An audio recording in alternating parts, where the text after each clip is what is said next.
In this step-by-step drawing tutorial, we're going to take a look at how to draw a dinosaur, specifically the dreaded T-Rex. For a more detailed breakdown of this process, including still images that you can follow along with, be sure to follow the link in the description below. Begin your drawing of a T-Rex dinosaur by drawing two ovals. One oval will become the head of the dinosaur while the other will become the body. Draw a curved line that connects these ovals. Keep in mind that this line will help define the neck. A line should extend from the body oval. This will be the tail of the dinosaur. Next, draw a stick figure to represent the bone structure of the dinosaur. I like to draw circles for the joints. You can draw a few square shapes for the feet and hands of the T-Rex. Define the bottom of the neck by drawing a line under the first oval. Finish the tail in the same manner. Draw a couple of curved lines for the eyebrow of the beast. Now you can thicken up the stick figure by drawing lines to define the legs and the arms.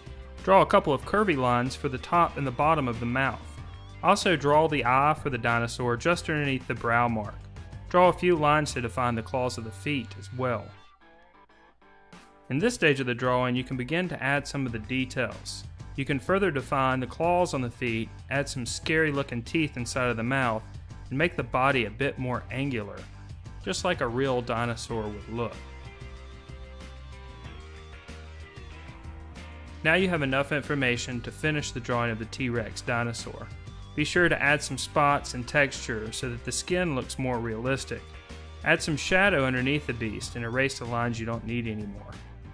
Remember, it takes time to get good at drawing, so practice as much as you can. The more you practice, the better you'll get.